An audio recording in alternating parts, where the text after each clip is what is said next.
is a mighty long way. With intelligent mind and compassionate heart, I feel my good every day. I place my plans in safe and sound and meditate and pray. I'm walking and trusting in the light. Come on and trust it. Trusting in the light. Beautiful light.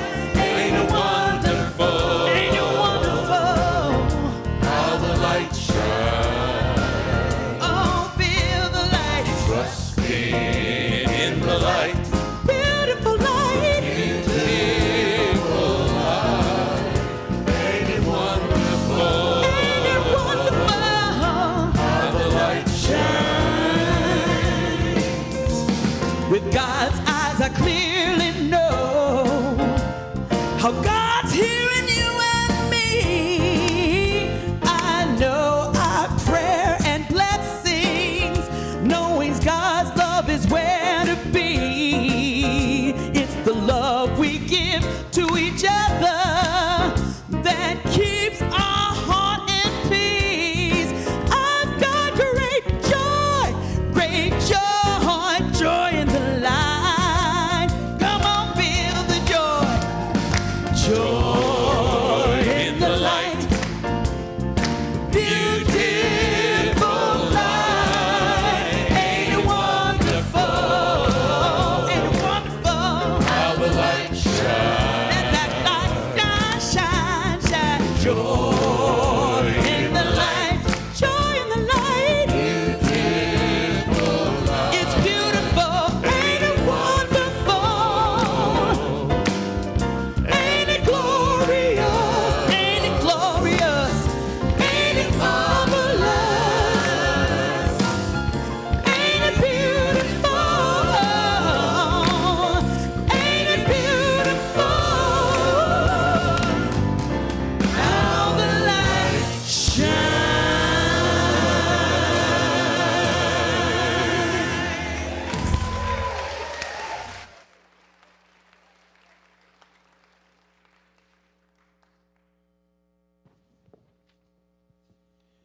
Welcome and good morning. Hello and welcome to our online participants. Welcome first timers, and I want to invite y'all to raise your hands if you're comfortable doing it, if you're a first timer, so we can say hello to you. Welcome, welcome.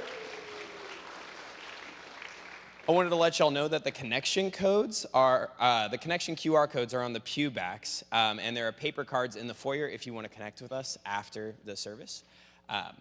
If you see someone you haven't met, especially if they've got a red trimmed name badge, please introduce yourself, welcome them, and let them know that you're happy that they're here. We have a couple announcements for y'all this week. The Join the Beyond the Arch team after the service is in room 131, and we will be setting our intention for the 2026 outreach initiatives. If you feel called to engage in outreach through compassionate action, you are welcome to come. Reverend David's 6-week workshop, Waking Up with Jesus, begins this Tuesday. The workshop is offered on Tuesday evenings or on Thursday mornings, and get more information and register for it on the UCOH website by clicking the What's Happening button. Each year, we have an opportunity to come together in community and share a delicious meal prepared by our Muslim friends and break their Ramadan fast. The UCOH Iftar dinner is Friday, February 27th in the Friendship Hall. The seating is limited, so please RSVP if you would like to attend. Speaker, coach, and best-selling author Tamma Keeves will be speaking in the 11 a.m. service on February 22nd. I believe that's next week, followed by an afternoon workshop from 1:30 to 3:30 in room 139. Here is Tamma to tell us more about it. I can't wait to meet you. I'm Tamma Keeves, and I'm the author of Learning to Trust Yourself. And I recorded this little video because I wanted to tell you a little bit about what we're going to explore together. So you know what it's like when you feel connected to spirit, to your love, to your knowing, and you're inspired, and it's all working, and you are never, ever going to doubt again, never going to doubt again until you do. And then you doubt again and again. And most of us go back and forth and back and forth. We know, we believe, we trust. Now we don't, right? We go back and forth and back and forth. I want to help you become undiluted. I want to help you listen to an inner voice of love and knowing and not of fear. It's time. The world needs us, and we need to do this. We need to learn how to trust ourselves. When we trust ourselves, it's creating a different relationship with your life, with your spirit. You're in the zone, you're creative, you're in the flow. Life works differently when you trust yourself, when you trust that gold inside you, when you trust that knowing. I want to help you do that. I'm Tammy Keeves. I'm the author of Learning to Trust Yourself. I left an entire career as an attorney. I went to Harvard Law School, walked out of everything to become a writer, and I had to learn how to trust myself. I had to learn how to befriend myself, how to learn how to listen to the right voice. And I can't wait to teach you that. I can't wait to play with you. I can't wait to show you how amazing you are. We are all amazing. And I can't wait to be in the energy with you where we do this together.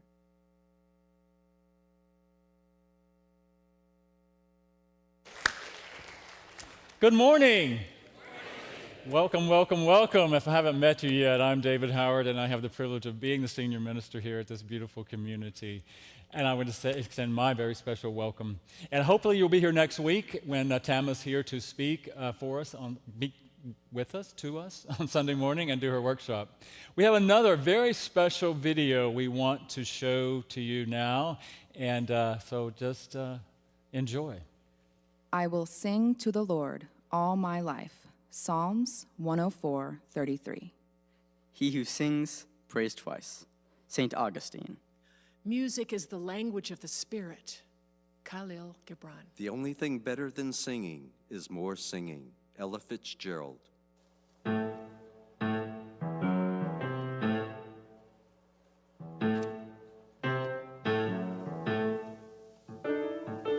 Lead me, Spirit, lead me everywhere I go. Music is so much a part of any worship experience. And here at Unity Church of the Hills, music is a vital part, not only of our history, but our overall spiritual experience. Inspiration Choir would like to invite you to come sing with us. Whether you're a shower singer, a seasoned vocalist, or someone seeking community and well-being, choir singing has measurable positive effects on individual health and happiness and brings us closer to God. Come sing with us. We're saving a place for you.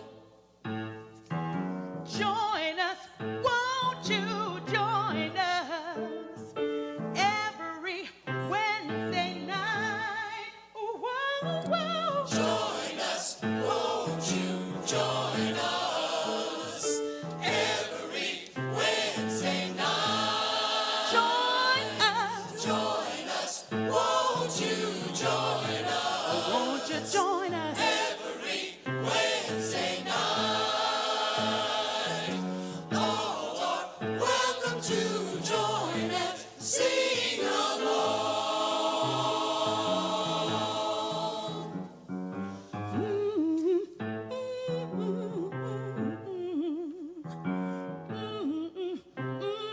Come join us every Wednesday night from 7 to 8:30 p.m. in Unity Oaks. All ages are welcome.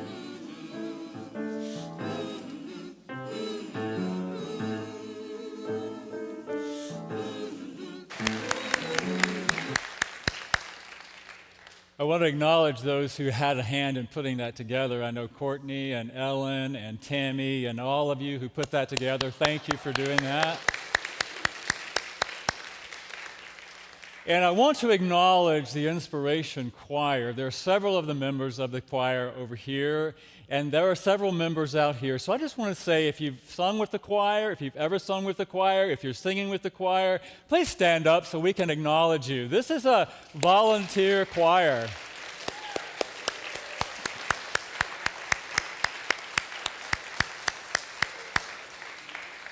This is a volunteer choir that spend an hour and a half at least every Wednesday night, and they're under the direction of the wonderful Kim Pellini, who you just heard up here earlier.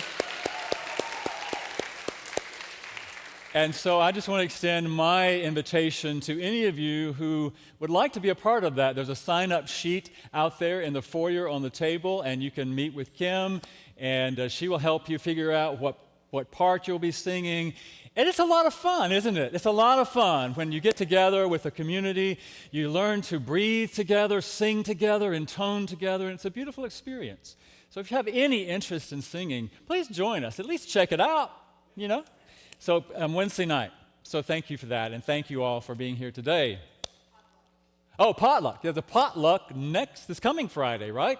This coming Friday, if you're interested in learning more, getting to know a few people, come to the potluck. It's going to be at Ellen and Courtney's house. So there's an invitation out there on the table as well. So you're invited to do that as well. So thank you. Hope to see many of you there. One other thing I want to bring to your attention is this coming Wednesday night is Ash Wednesday in the Christian calendar, which is the beginning of Lent. We're going to be having a service here in the sanctuary. You know, we were talking about it. I'm talking about it with some of my colleagues and with the staff. And, you know, sometimes I think right now many of us are just holding our breath a little bit, you know, wondering what's going to happen next, kind of tension. And so it's sort of like that waiting to exhale idea. And so this will be an opportunity to just exhale a bit, to relax. There'll be some calming music. You'll be invited to participate in some ritual. We're going to, if you were here for the remembrance service in December, the woman who played the flute, different kinds of flutes, will be here to provide some music for us, some calming, centering music. So I invite you to come and join us. I know those of you in the choir won't be able to join us since it's at 7 o'clock on Wednesday, but those of you who are not, I just invite you to come in here, be here with us, and we can just hold each other and support each other in whatever we're experiencing today in our lives. So I invite you to do that. So thank you, thank you, thank you. Now, let us stand up and join and greet each other with our blessing.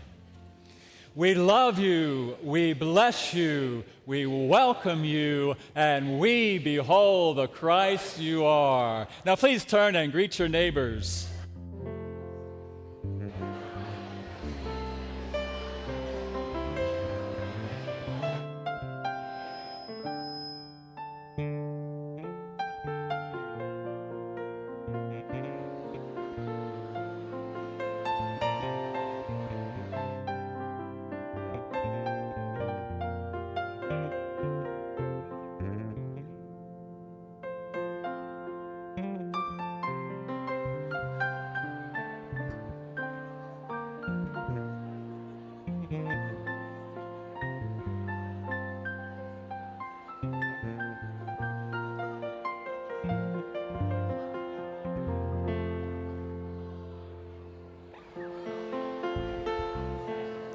And with that same sense of community, we're going to sing our congregation song, We Let the Love Flow Over Us.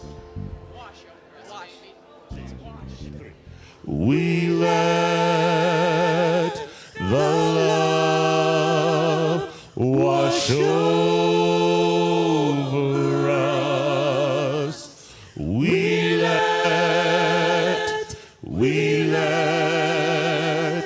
it be.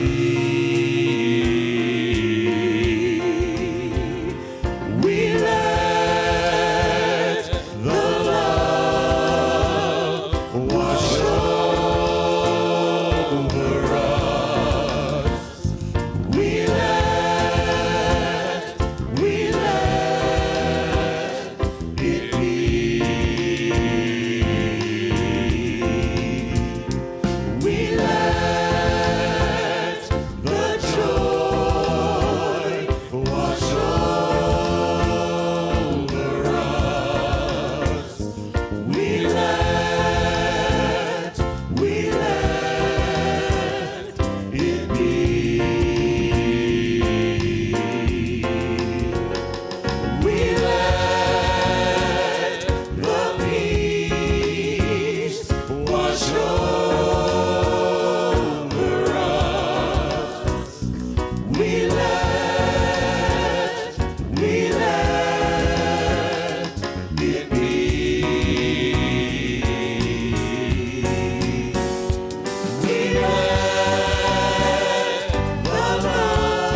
Good morning. The opening prayer is a chance for all of us to pray together. So as we pray, if you hear the word we, it means you, me, all of us. If you hear the word I, it also means you, me, all of us. So nothing happens until something is perceived. So I invite you to close your eyes, lower your gaze, and open your heart and mind to this moment. In this moment, we recognize that there is only one power and one presence in this universe, the I am, the divine presence which we are all a part of. God is love, therefore we are all love. Love is an inner quality that sees good everywhere and in everyone. It insists that all is good, and in doing so causes that quality to appear in itself and in all things. Accepting every part of myself is easy when I give love and caring to all that makes me who and what I am. I am the radiating center of pure, unadulterated love. I am ready to express the positive power of the Christ mind in wisdom, love, and good judgment. And I look for those moments of peace, love, and joy in every experience that I have. We are loved and protected. Let us see only love and speak with its charity and warmth wherever we go and to whomever we meet. We have everything we need. We are ready to live our lives not in fear, but in faith and in love. With immense gratitude for the abundance of this world, we go forth, filled with the peace, love, and joy that is ours to share. And so it is, and so we know it to be. Amen.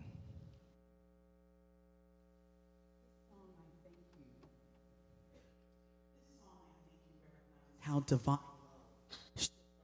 from the static past and future to the eternal now, the present moment.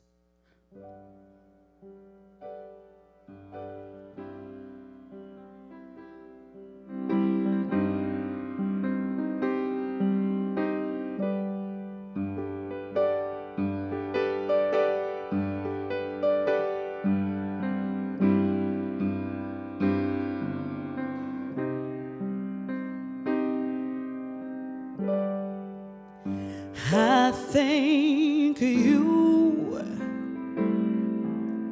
for being so real and touching me, letting me see what a beautiful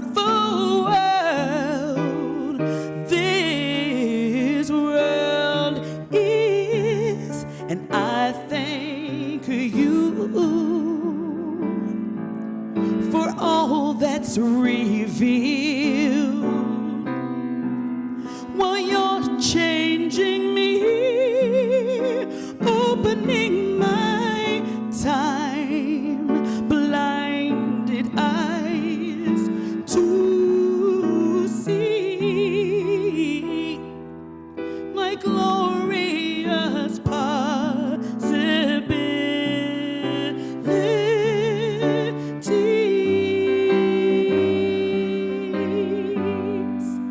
Well, maybe it's true that some folks can see just what's going on. They need the proof that this beautiful world is. But I thank you for showing the way and setting them free, opening their time blinded eyes to see a wonderful reality.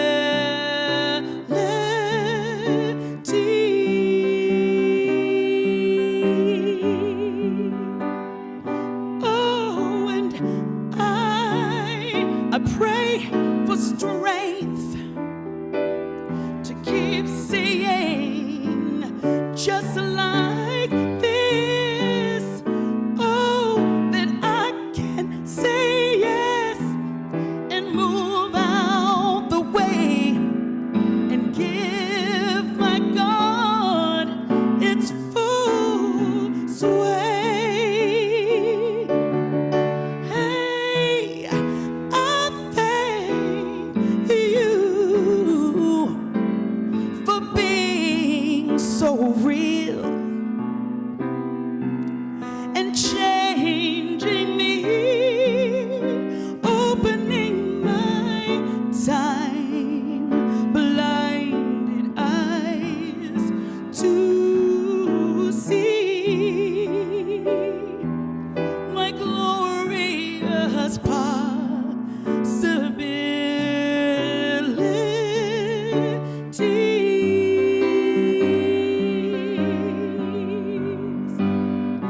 Oh, and I pray for strength to start seeing just like this.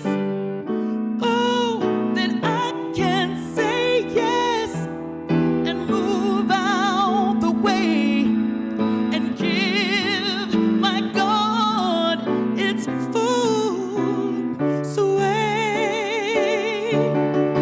Hey, and I thank you for being so real and changing me, opening my time blinded eyes, opening my time blinded eyes. God opens up my time blinded eyes to see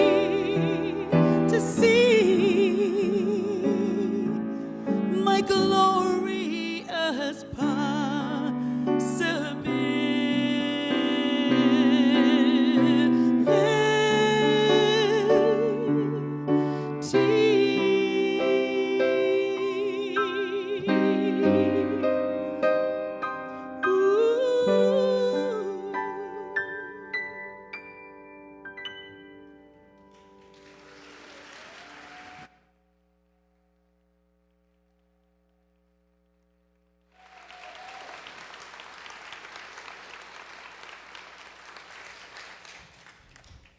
Thank you, Kim. So glad to have you with us today.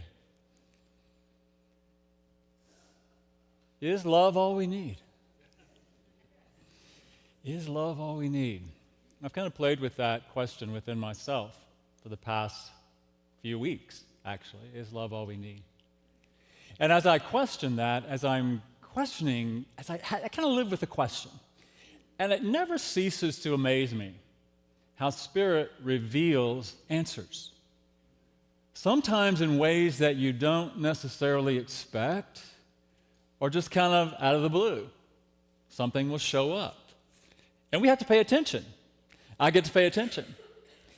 And so when we were moving back in October from Denver to Austin, we were going through a bunch of books, and I mean, we have books and books and more books.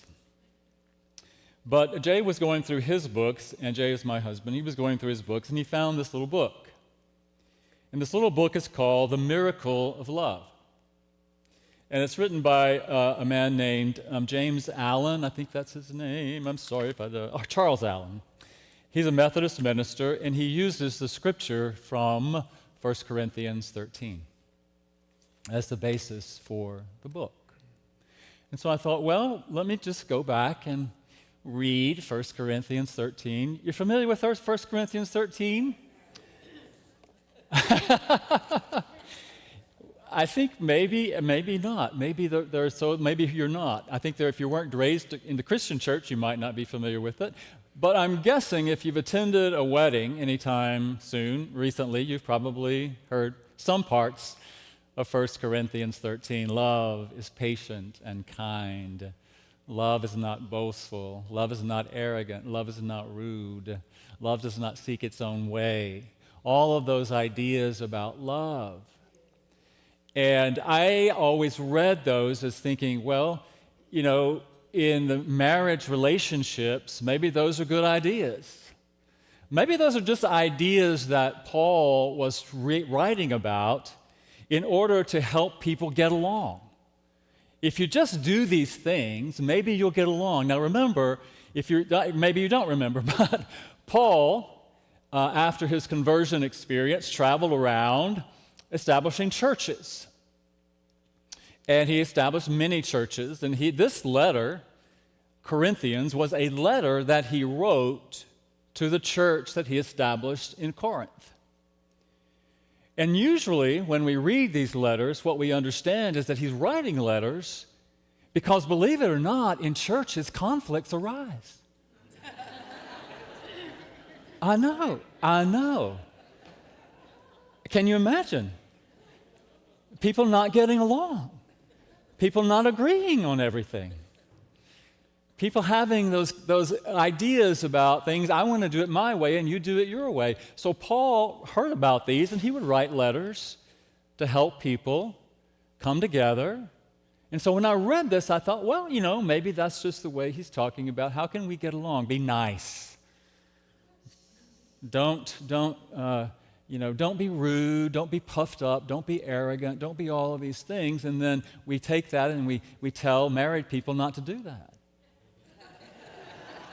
Right? I know all of you who are married have never done any of those things, right? You've never been puffed up or arrogant or rude or any of those things. But you know, I wanted to go deeper. What was he really saying? Is there more? Is there more? What does he really mean, and how can you and I really live this teaching?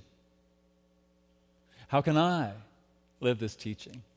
How would I interpret this today in my own life and in my own life in relationship to others and in my own life in relationship to the world? What's going on in the world? And so as I read that, I thought, well, maybe, just maybe, he's giving us a roadmap. He's giving us some guidelines. Maybe even for some spiritual awareness. Maybe some idea of spiritual intelligence. Maybe some idea of even emotional intelligence in how we interact with each other in the world. You think? Maybe? So I thought when he says love is patient, what does it really mean when we say love is patient?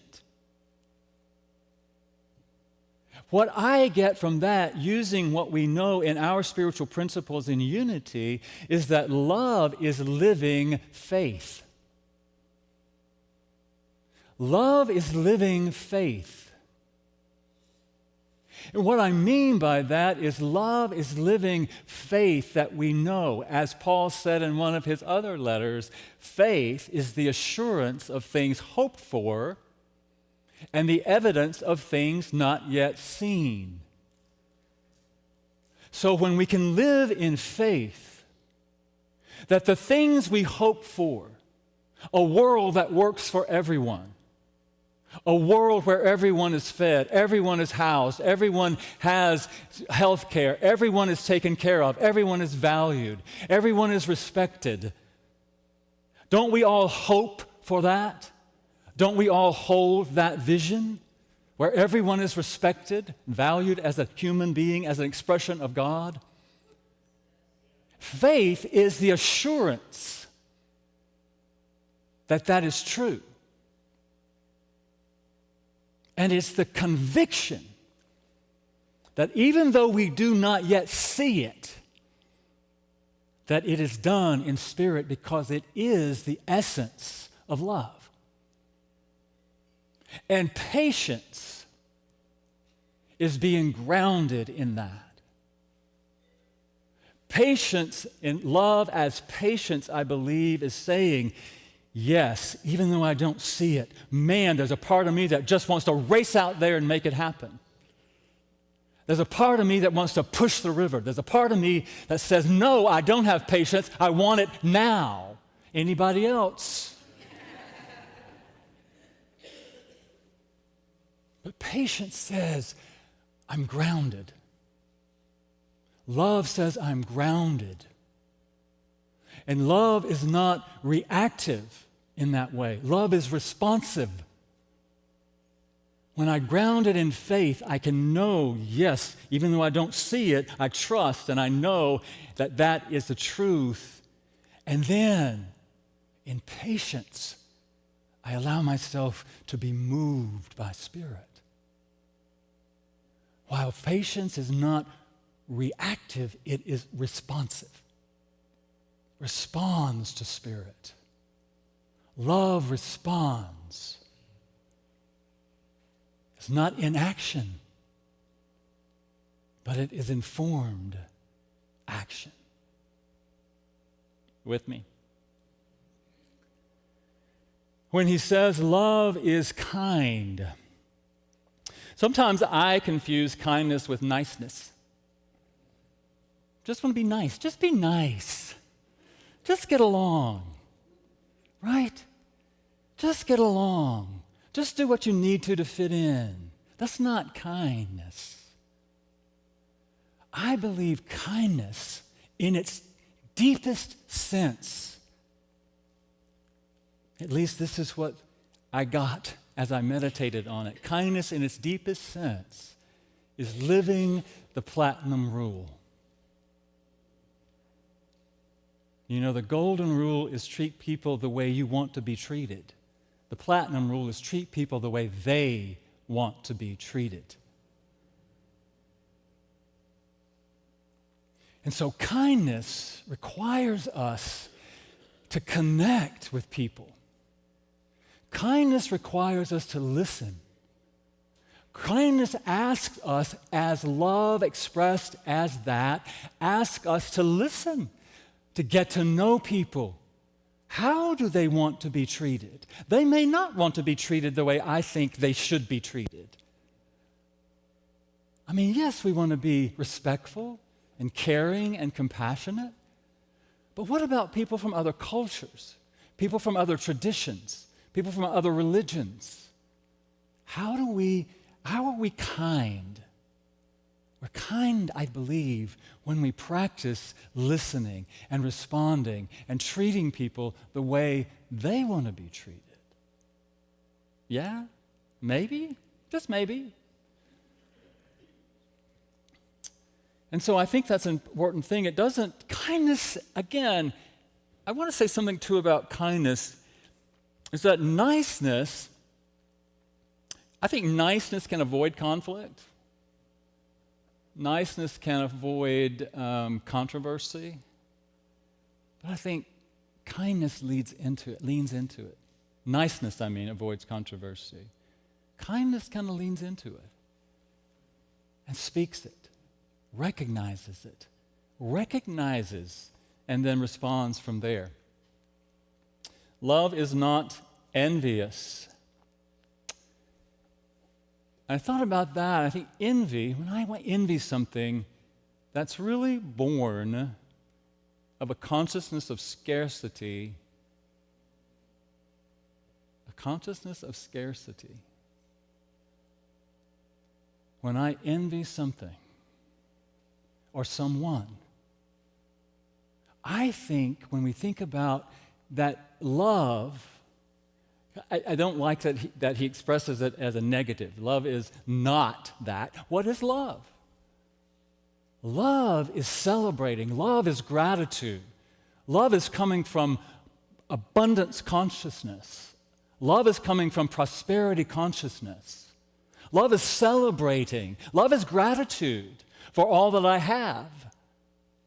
Love is celebrating when somebody else wins, when somebody else has something, and not envying something that somebody else has. You know, I kind of get into that sometimes. The things I don't have that somebody else has, that's scarcity thinking. That's limitation thinking. I think we also recognize that when we are living from that envious place, we don't think that we are enough or we have enough. What if love just recognizes that we always have enough? And that we have, many of us, me included, have more than enough. More than enough. And more than enough to share. Right? So how can we be in that place of prosperity thinking, abundance consciousness? I think maybe it's what he's talking about there. And he says, love is not arrogant or boastful.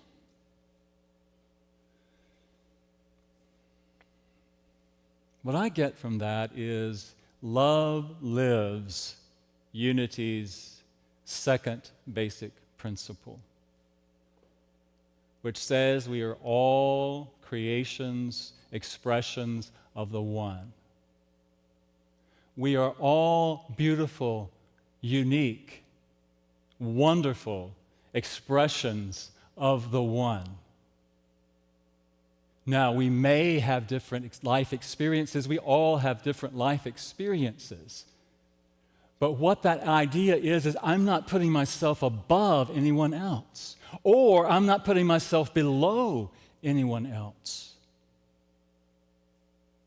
That place of love comes from that place of knowing that we are all equal, we are all valuable, we are all matter, we are all expressions of God. And living from that, I think love lives that.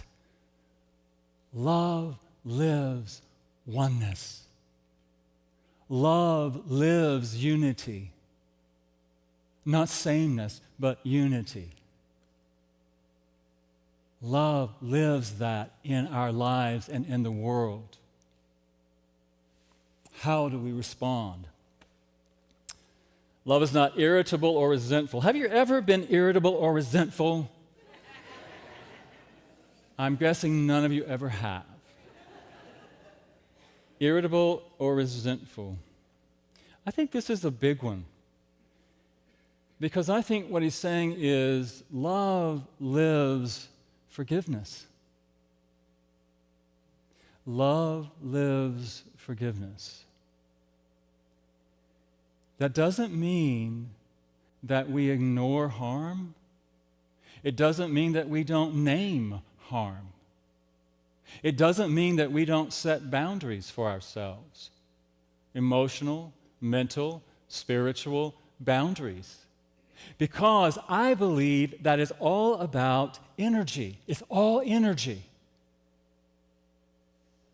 And when we're holding resentment, when we're holding those states of unforgiveness, we are the ones that are experiencing that, aren't we? We are the ones who are experiencing the limitation of that. We are the ones who are bound up in that. When we hold those ideas of guilt and blame and resentment for ourselves or for others, our energy gets bound up.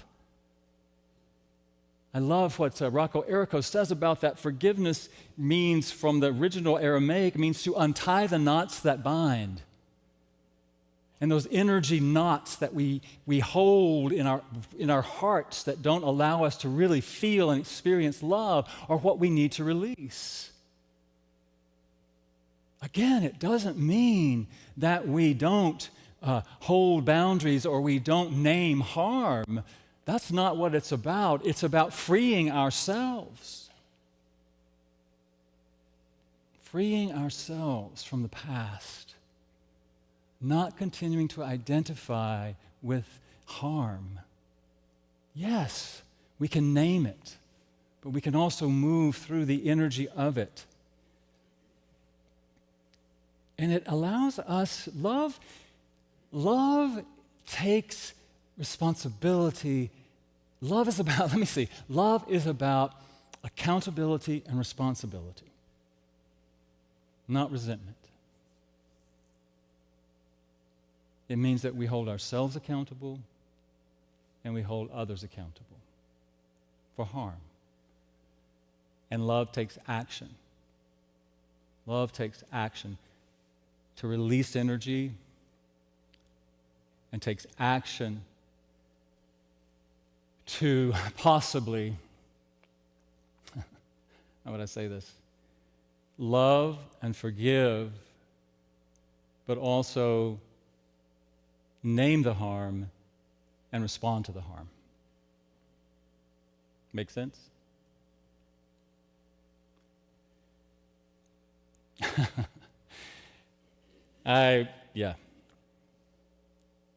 We had a, do I want to say that? Do I? We had a good conversation in our Unity experience last week.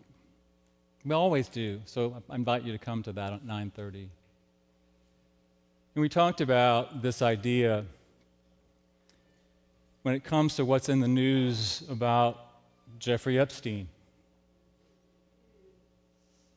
Ooh, yeah. And all of the people who are involved in that situation. How do we love? How does love respond? How does love hold that even Jeffrey Epstein or those involved in that are worthy of love, worthy of compassion, worthy of knowing that we are all expressions of God?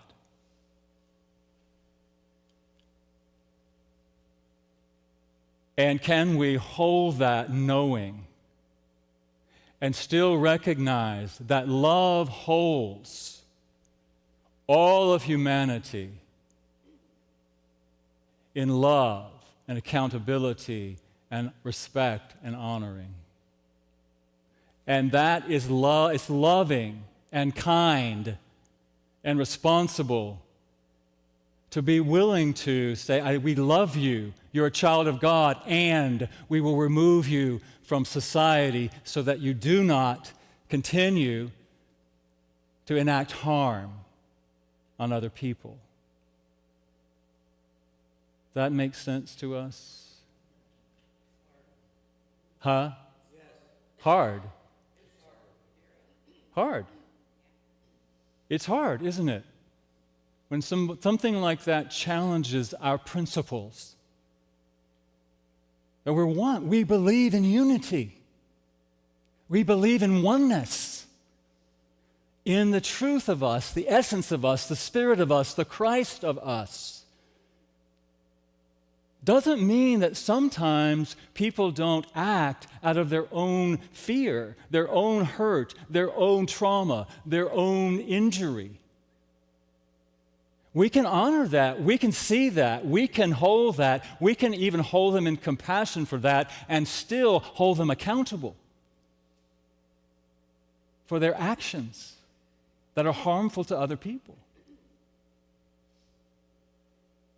We can know that, yes, that's harmful. And we can hold that. And loving is not about ignoring harm. Love is not about ignoring what goes on in the world that is damning to other people or injurious to other people or in any way discounting the humanity of other people. Loving, it means, I believe, is that we see it, we name it, we acknowledge it, and in love we respond to that. Yes?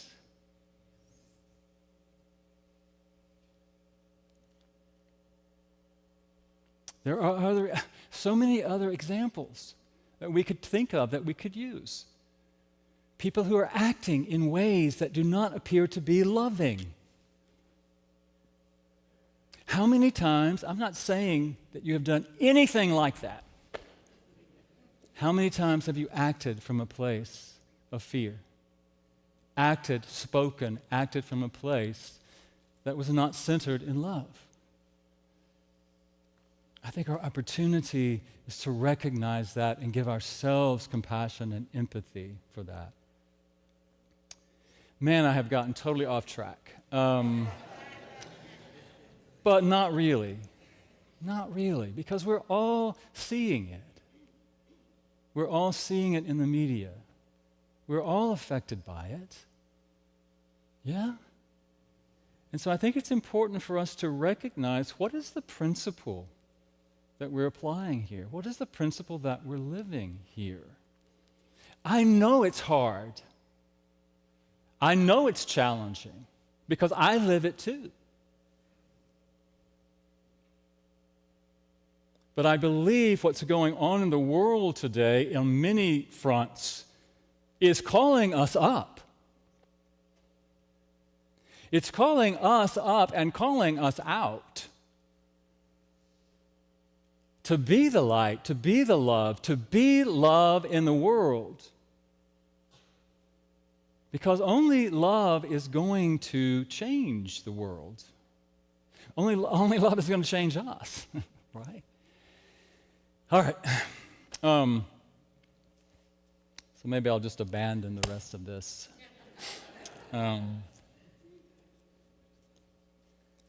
Last week, if you were here last week, Reverend Joanne encouraged us to give from or give as source. You know, Jesus said, when asked, what is the greatest commandment? Jesus said, love the Lord your God with all your heart and your soul and your mind. And the second is like unto it, to love your neighbor as yourself. I want to challenge us this week to love as source. To love as the source of love. When we say love God, in my mind, it is love, love. Love, the need of love, as Stevie Wonder would say. Love's in need of love today. Love's in need of our awareness. Love's in need of our attention. Love's in need of our expression. Love's in need of us being love in the world. Love's in need of us experiencing that level of faith and prosperity and oneness and unity and living it. Charles Fillmore, the co-founder of Unity, said, any unloving condition of the world is no bar to my exercise of love. In fact, it is an incentive. So any loving condition in the world is not a bar to our expression of love. It is a call to love. It is an incentive for love. And when the world seems at times to be unjust, unloving, then our opportunity is to be that in the world. To remember that with God all things are possible. And Reverend Dr. Martin Luther King Jr. once said, "Justice at its best is love, correcting everything that stands against love." Justice. So our opportunity is to live that love, to recognize not only when individuals harm or do harm, but when systems, structures do harm to people. When structures and systems continue to oppress and deny rights. Our opportunity is to name that. When systems harm, love seeks to correct. And when policies wound, love seeks repair. When words and actions dehumanize, love names the harm. But love names the harm without dehumanizing others.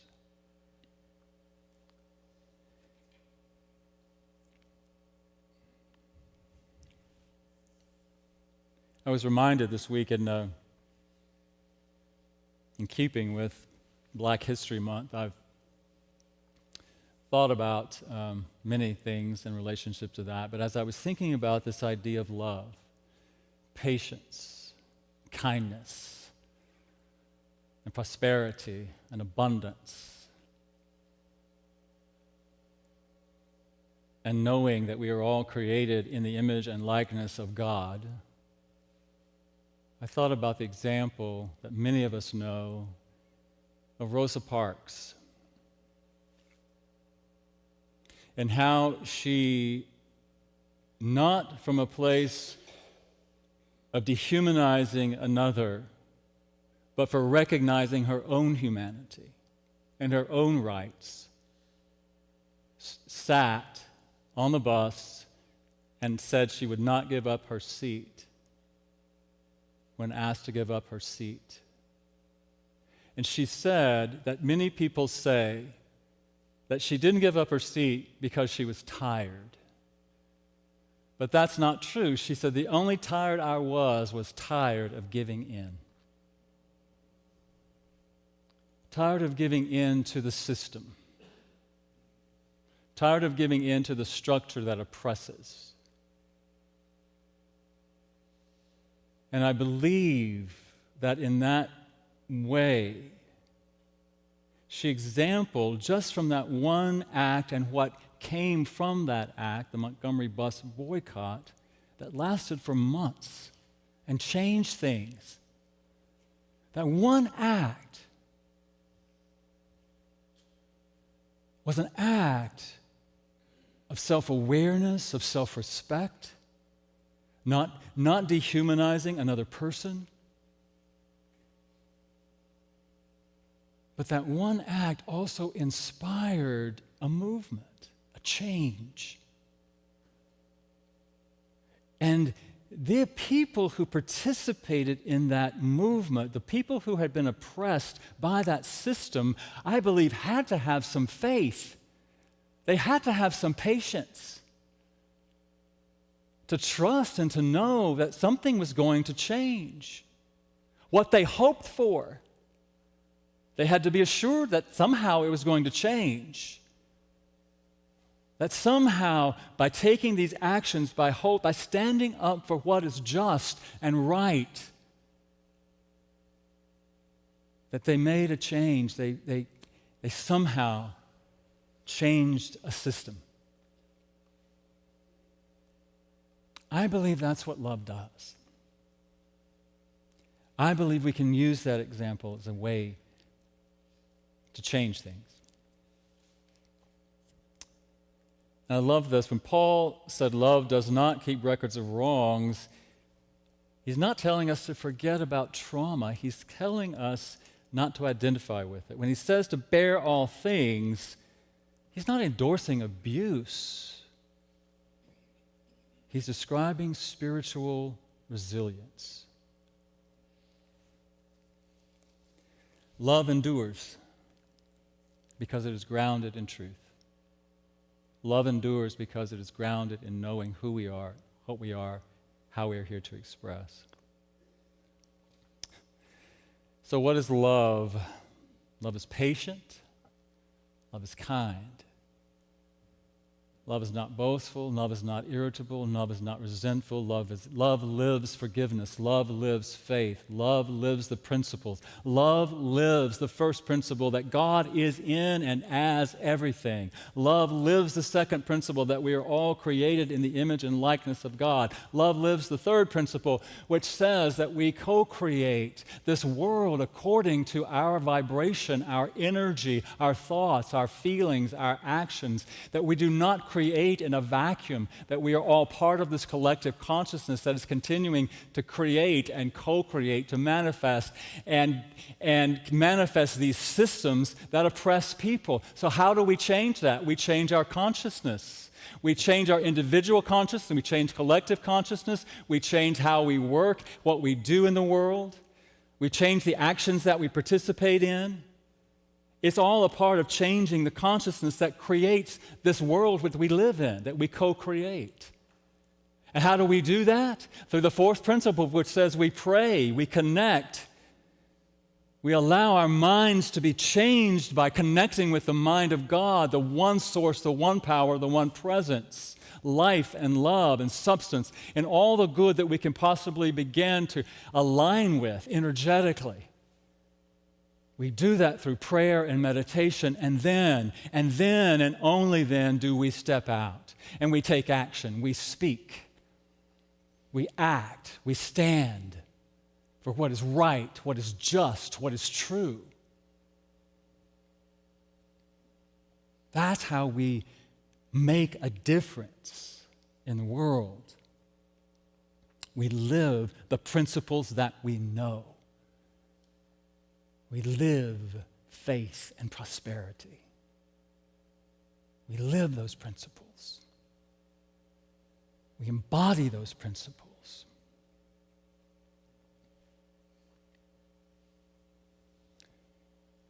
Because love rejoices in truth. Love rejoices in truth. And so we are the ones that get to stand in truth, claiming the truth of oneness, claiming the truth that every individual is worthy of love and belonging, claiming the truth that we are the ones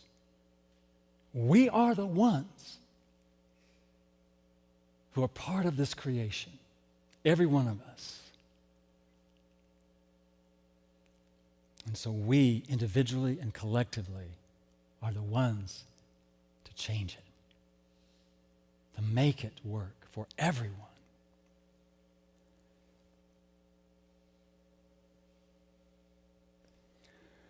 Okay, I think I'm done. So let's take a moment, take a breath with me, if you will.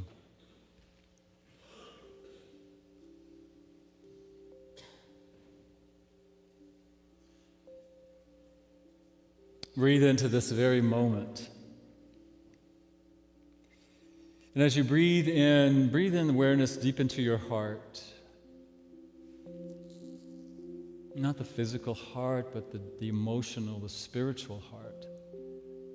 The essence of life itself, as living and moving and having its life as you right here, right now.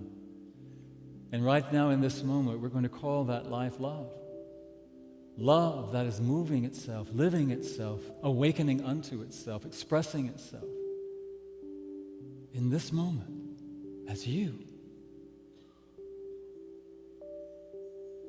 As Rudy said in the opening prayer, you are a radiating center of love. As you claim it, as you allow it, as you be it. Feel that energy of love radiating out from your heart and you radiating out into this space. Filling up this sanctuary with that energy of love. And feel it again like this. We feel the love. We let it wash over us. We let it wash through us. We let love be that cleansing energy. Let love align every aspect of our being to itself, clearing away any heaviness that we're willing to release in the moment. We are aligned to the vibration of love. And as you feel that love, as you radiate that love, I'm going to invite you to bring into that field of love anyone or any situation that you might be judging. Any situation, any person that you might have had some judgment about, if you're willing. Now, again, it's important to be clear about your boundaries. Only if you're ready to allow them into that circle of love and allow the love to wash over them. Feeling love, again, restoring, aligning, attuning unto itself. Knowing that as you hold that love, you be that love, love awakens unto itself, as itself. And breathe that in, and now if you're willing, just release that person or situation back into their own experience, knowing that you are not in control of anyone else's experience. All you can do is be the very essence and presence of love. And so in this moment, I invite us all as one to hold a vision. Hold a vision of that loving energy expanding out across the globe, touching hearts and minds, awakening all of humanity to itself. Remembering love.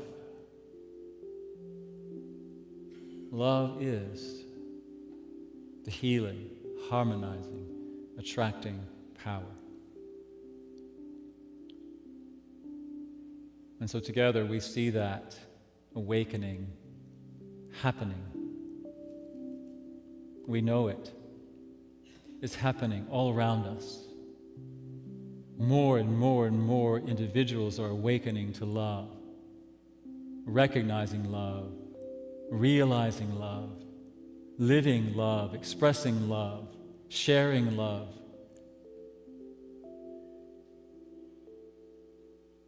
Again, even if we don't see the evidence of it, we know it because we live faith. And we know that it is the truth. And so in this moment, we claim love for all of humanity. Aligned to love, living love, expressing love, sharing love. We are one. And when you're ready, just allow yourself to breathe all of that energy back into your heart, right here, right now, grounding it. Breathe it all the way down through the bottom of your feet. You are loved. You are loved. You are the very expression of love. And take a breath. And when you're ready, just open your eyes, coming back into this space.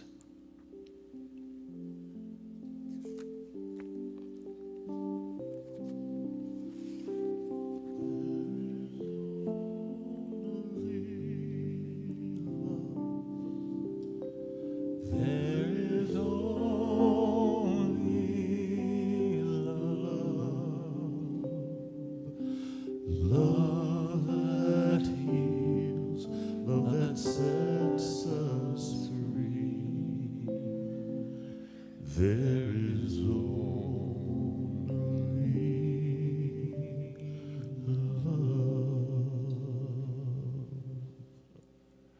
Take a breath. So we are doing an experiment, many of you already heard about this, where we're not passing the baskets. We're trying to do something different. As you leave, there are baskets at the back of the sanctuary. So I invite you to leave your offering as you exit today. But we have a gratitude song. So it gives you the opportunity to be on your phone and give on your phone and do that on your phone. And so the links are there in the back. And we invite you and encourage you to sign up for recurring giving as well, so that you don't have to do this every week. So thank you for that. So thank you. Now let's say our offertory blessing together. Divine love through me blesses and multiplies all that I am, all that I have, all that I calculate, and I am grateful.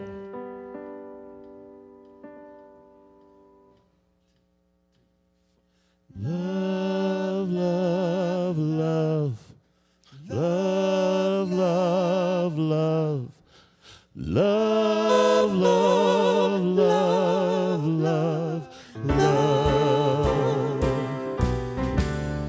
love, love, love, love, love, love, love, love, love, love, There's nothing you can do that can't be done. Nothing you can sing that can't be sung. Nothing you can say, but you can learn how to play the game. It's easy. Nothing you can make that can't be made. No one you can save that can't be saved. Nothing you can do, but you can learn how to be you in time. It's easy. All you need is love. All you need is love. All you need is love. Love. Love is all you need.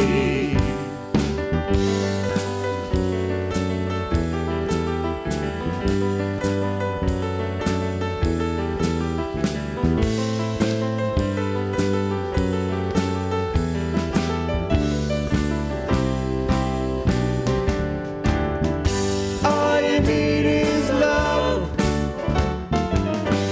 All you need is love. All you need is love. Love. Love is all you need. There's nothing you can know that isn't known. Nothing you can see that isn't shown. There's nowhere you can be that you aren't meant to be. It's easy. All you need is love. All you need is love. All you need is love. Love. Love is all you need. All you need is love. All together now. All you need is love. Everybody. All you need is love. Love. Love is all you need. Love is all you need. Love is all you need. Love is all you need. Love you, yeah, yeah.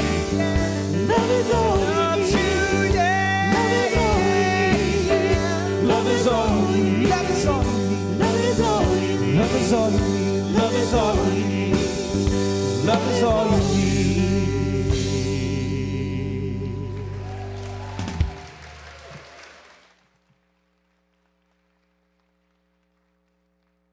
Thank you. I want to remind you that we have prayer chaplains here every Sunday. One will be in the sanctuary after service, and one will be in the chapel after service. There are also prayer request cards. If you walk out the door, turn to the left, there's a table over there that has the cards and a prayer box.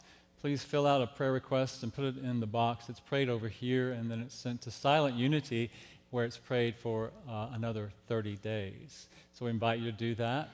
Those of you who are online, you can call Silent Unity 24/7. Or those of you in the sanctuary can also call Silent Unity 24/7 and pray with someone there. So thank you for being here again today. I want to say goodbye to our online participants. Thank you again for being here and being a part of this community. Now let's welcome in our... The light of God surrounds us. The love of God enfolds us. The power of God protects us. The presence of God watches over us. Wherever we are, God is, and all is well.